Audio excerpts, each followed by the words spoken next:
Alhamdulillah wa salatu wassalam ala Rasulillah. There's a lot of confusion online nowadays about this issue of angels and free will. Do angels have free will? And seeing some of this confusion, I think we need to get to definitions. We need to define what are we talking about. Some people have taken the definition of free will as understanding right from wrong and choosing that which we consider to be right. That is not the definition of free will. That is the definition of morality. And I will read to you the textbook definition of morality refers to the capacity to distinguish between that which is considered right and wrong and to act based upon that understanding. Now, no doubt angels have morality, right? What we would consider as aql, as intelligence, as the ability to ikhtiyar, to choose that which they see to be right, that is there, no doubt. Irada, this was something angels have. And we can prove that from the authentic hadith where the man who had killed 99 people and then when he thought he couldn't be forgiven, he killed another, made it 100. I'm going to summarize from the hadith. Having killed 100 people, when he went to the person of knowledge who was told him that you can be forgiven, but you have to leave your evil environment and go to the place of the pious. The man died on the way, and both the angels of punishment and mercy came. So this means the angels, the authentic hadith tells us that they have the ability to discern. They have the cognitive ability to understand right from wrong. Both groups of angels, the angels of mercy and punishment, in doing what they're ordered, obeying Allah. One group, they made the decision that this man had not reached the place of the pious, so he should be punished. The other group, they using their own intelligence, what Allah blessed them with, they said no, he was on his way, he had made his path already, so he should be forgiven. Now Allah subhanahu wa ta'ala, from his infinite mercy, made the distance between the man and the place of the pious shorter for him, and he was forgiven. And the angels of mercy took him, and the angels of punishment left him in obedience to Allah. Now this is not free will, this is morality, that they understood right from wrong, and they acted on what they saw to be right. This, there is no doubt, in ikhtiyar, in irada here, the malaika, the angels have this. But let me read you to the definition of free will. It is the ability to act and make choices independent of any outside influence. Free will means to act according to your own desires. Now, this is very important. Essentially doing as you wish. Making choices spontaneously without external constraints. The concept of free will inherently means that individuals have the ability to make bad choices as they will. And it implies the freedom to choose any action, even those considered morally wrong. This is something malaika do not have. As we see from the Quran, in Surah Tahrim, Allah subhanahu wa ta'ala tells us about the malaika, لا يعصون الله ما أمرهم. They do not disobey Allah subhanahu wa ta'ala in what they are ordered. And this is not to just show their greatness. If you look at the context of the verse, it's talking about saving yourselves and your families from a hellfire whose fuel is that of people and stones, and appointed alayha, appointed upon it are malaika, angels that are stern and harsh, and they do not disobey Allah. It's not praising the angels just because of their obedience, but it's warning us that they are stern. They do not disobey the order of Allah. They're not going to show pity or favoritism. No, they do not disobey the orders of Allah. They do what they are ordered. So that is the context of this. Now, when we talk about angels and free will, we always have to go back to the nusus, to the evidences, right? Shaykh Islam Taqiyuddin ibn Taymiyyah, in his Majmu' al-Fatawa, he brings a beautiful hadith. And this is a hadith reported from Abdullah ibn Salam, that he said that Allah has not created any creation dearer to him than Muhammad sallallahu alayhi wasallam. It was said to him, so Abdullah ibn Salam, the Sahabi, the great scholar from the Sahaba, he was asked, not even Jibreel and Mikail, the greatest of the angels, Jibreel and Mikail, he said to the one that asked him that, do you know about Jibreel and Mikail and the angels, that they are subjugated creations of Allah? They are under the power of what they are ordered to do. They're subjugated. They don't have free will. And this is an authentic hadith.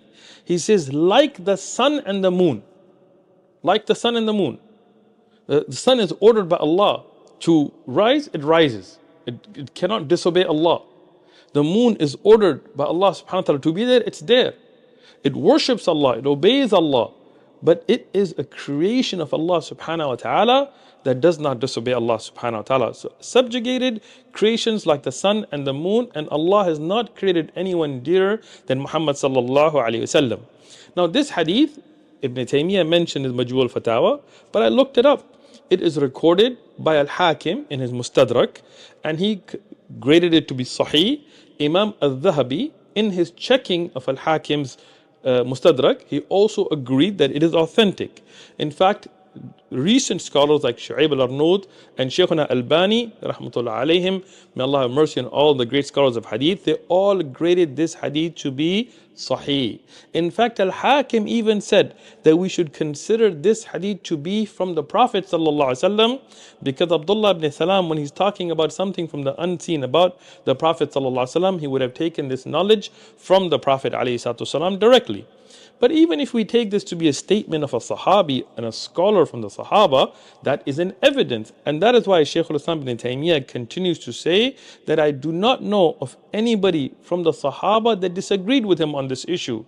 And it is the well-known view amongst those who belong to the Ahl Sunnah wal Jama'ah and from the companions of the four madahib, yani four well-known schools of thought, that the pious of the humans are greater in status than even the angels. Because the people, they have shahwa, they have desires, they have this ability to choose and this temptation to do right and wrong. This is what we considered free will. And the angels do not. They only obey Allah subhanahu wa ta'ala. They do not disobey Allah subhanahu wa ta'ala ever. Now, to understand this, I'm going to mention a beautiful statement by Shaykh al-Islam ibn Taymiyyah as well. And this is also in his Majmu' al-Fatawa.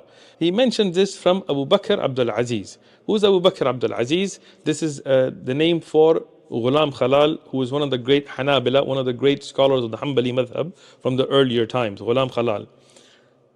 So what does he say? He says, Kama qal Abu Bakr Abdul Aziz, as Abu Bakr Abdul Aziz said, from our companions, from the Hanabila. What does he say? He says, Allah subhanahu wa ta'ala created for the angels intelligence, cognitive ability, as we mentioned about morality, understanding, without shahwa, without any desires. And for the Bahaim, for the animals, for the beasts of the earth, there is shahwa, there is desires without cognitive understanding. Animals act on instinct. They may protect their young based on instinct. They may eat their young based on instinct. They may mate with their own mothers or sisters or so on, because they only have shahwa. They don't have that discernment of right and wrong.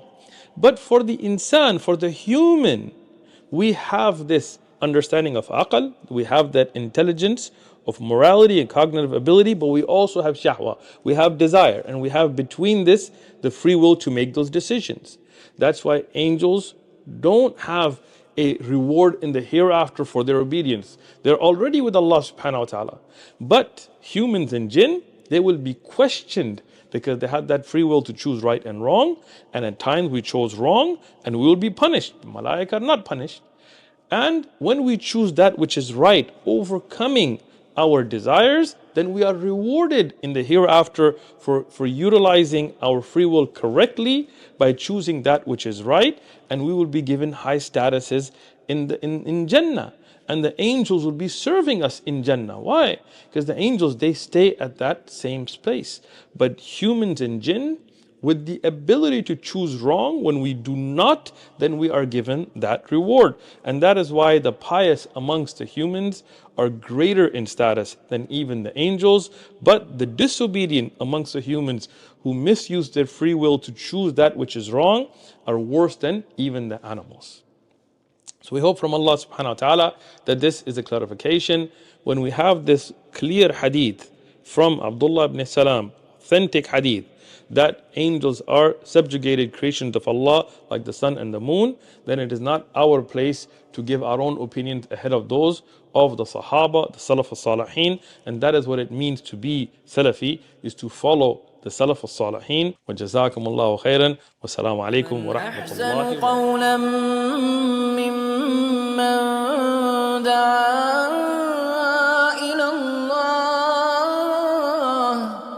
وعمل صالحا وقال إنني من المسلمين.